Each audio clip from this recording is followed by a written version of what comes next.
Good day mga idol. Welcome na naman po sa Marlon Backyard. Ayan, for today's video mga idol, maglilipat ako ng aking mga baby stag para mailipat ko na rin yung ibang sisiw ko doon sa kabilang kulungan. Ayan, bago ko ituloy yung mga idol yung aking video, mag-intro muna po tayo mga kabakyard.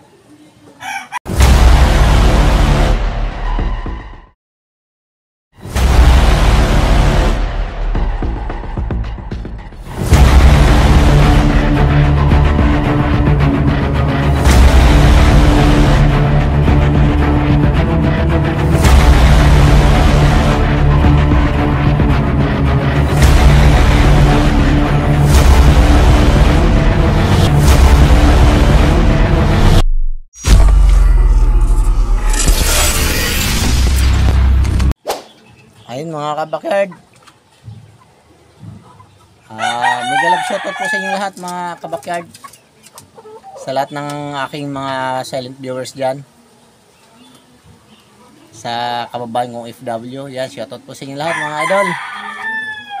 Salamat po sa pag-subscribe sa aking munting channel, at sa hindi pa po nakakapag-subscribe mga idol, paki-subscribe naman po mga idol sa aking munting channel. Ayan. Saka mga idol, pa-support po naman si Madil's Life. Ayan po sa screen ipapakita ko mga idol. Madil's Life Mix Vlog. Ayan, nag-umpisa pa lang po yan mga lods. Ayan. Respected din po yan mga idol. Kilala kong mag-support yan, talagang full support naman. Ayan, salamat sa suporta nyo sa channel ko. Sana masuportan nyo rin si Madil's Live Mix Vlog. Ayan, thank you mga idol. Ito na po pala mga idol yung yung mga may lilipat ko doon sa kabilang fence mga idol. Ito na sila, mga binata ng mga idol, Di totoo yan. Magpa 5 months na yan mga idol. Ito mga idol, kagandahan nito, hindi sila masyadong dumaan sa sipon. Ito lang na isa nagkasipon to, pero napakasaglit lang mga idol. Yan. Hiwalay ko lang ng 3 days. Yan, saglit lang, nawala na nung 3 days kong ginamot mga idol. Yan, mga tumitilak na yan mga idol, mga matitikas na. Yan sila mga idol, Yan, yan ang pinakang mayor mga idol, yung nasa dulo na yon. Yan. Ito naman ang pinakang malaki, yung itim. Kaya hindi sila dumaan sa sakit mga idol. Kaya hindi sila bansot. Maayos yung mga sukat nila mga idol. Ang gaganda ng paa nila. Tsaka maninipis. Ayan, maayos yung height nila mga idol. Ayan, ang kaganda mga idol sa hindi nagkasipon. Hindi sila nababansot. Parang hindi napipigilan yung kanilang paglaki. Ayan, maayos yung kanilang paglaki mga idol. Tingnan nyo mga idol, ang gaganda ng sukat nila. Mga tumitilak na yan mga idol. Yan, para pag natanggal ko sila dito mga idol, i-disinfect ko to. Ililipat ko naman yung marami. Yung doon sa kabila, mamaya punang ko rin ng video mga idol, yung lilipat ko dito. Yan, lilinisin ko muna yan, mga kalat-kalat na yan mga idol. Walisin ko, tapos i-disinfect ko para safe sila.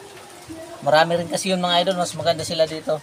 Ito kasi mga idol, parang na to kaya na nila yung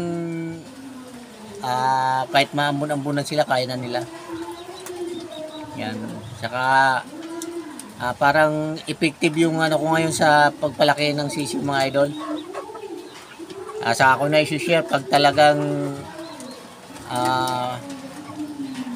tested ko na mga idol. Pero dito mga idol, nakikita ko mukhang maayos yung ano, yung method ko sa pagpapalaki.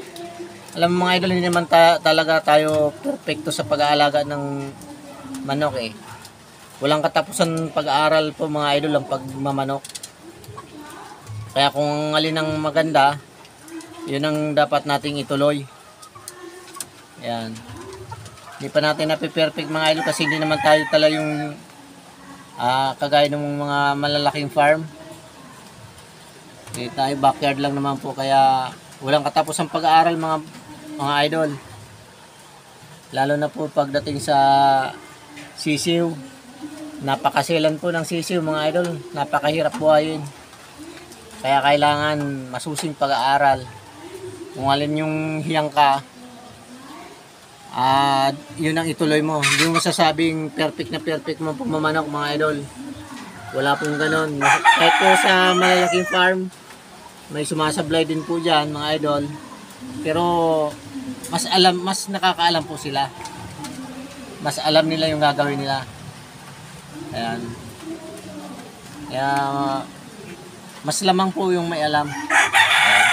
Mga idol, titingnan ko rin yung ano, kabila. Yan, ito nga po pala mga idol yung ipapalit ko doon. Oh, medyo marami po sila mga idol, oh. Yan. Buti po mga idol dito. Walang nagkasakit nung umuwi ako ng probinsya. Lahat po sila maayos, oh. Di totoo yan. Walang nagkasipon. Yan. Kaya pag natanggal ko po sila dito mga idol, ay didisinfect ko na rin yung area. Kasi bala ko gawin muna ng ano to. Broodkakan. Sana all. Sorry. Breeding pen. Yan. Silipin ko mamaya mga idol yung paglilipatan ko nitong 4 na piraso. Medyo nakaalala yung ulan. Ayan ang mga idol, wala na po. Yung 4 na piraso natin na bibistag dyan. Wala na. Lilinisin ko yan mamaya mga idol. Silipin natin pinaglipatan ko mga idol. Ayan mga idol, nandito na po sila oh.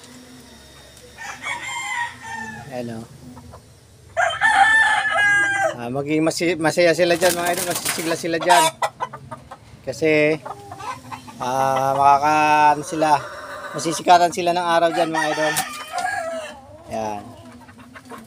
Yan, masisigla sila dyan mga idol, sigurado. Masisigla sila. Ayan, hanggang dyan na lang mga idol. Salamat po mga idol sa inyong panonood. At sana po gabayan tayo ni Lord sa lahat ng oras. Bye bye, God bless.